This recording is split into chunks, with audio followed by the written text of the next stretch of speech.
Hey guys, welcome to my channel.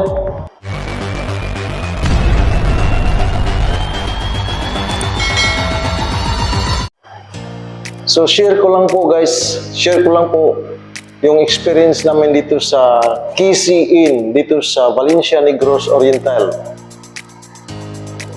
Yes,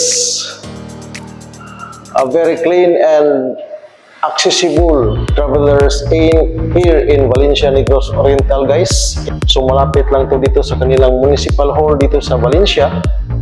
At ito napaka-accessible ng travelers inn na ito, guys. Ito KC Inn. Napaka-affordable ng travelers inn na ito, guys.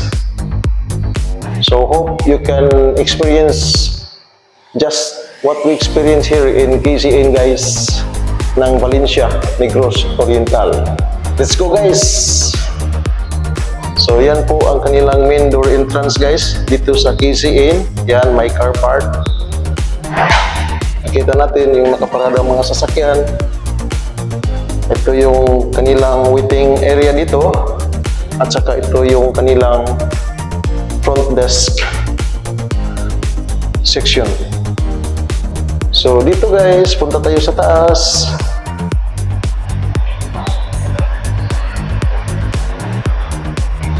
So napakalinis ng travelers inn na ito, guys.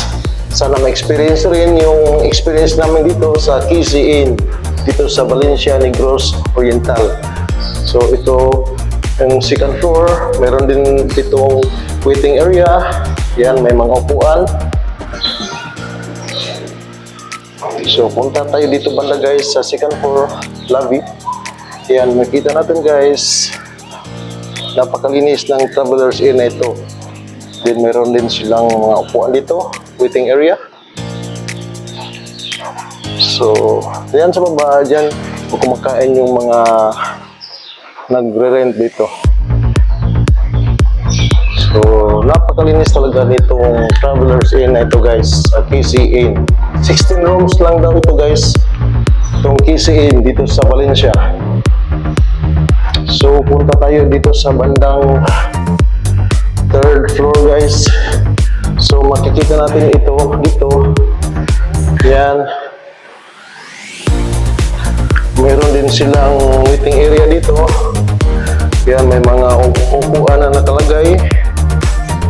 So dito sa third floor, ganito ang ayos, guys.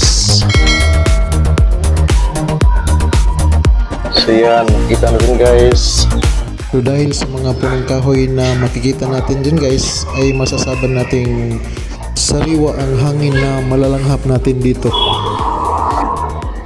So hanggang third floor lang ito, guys, itong KC Inn. For those interested in this travelers inn in Valencia Negros Oriental, ay pwede kayong pumunta sa kanilang Facebook page, KC Inn, where you can get their contact numbers to ask for more details of their travelers inn in Valencia Negros Oriental. So yan lang po, guys. Don't forget to like and subscribe my channel, Paching Vlogs. So mula dito sa kanilang front desk area, guys, maraming salamat sa inyong panonood. Peace out!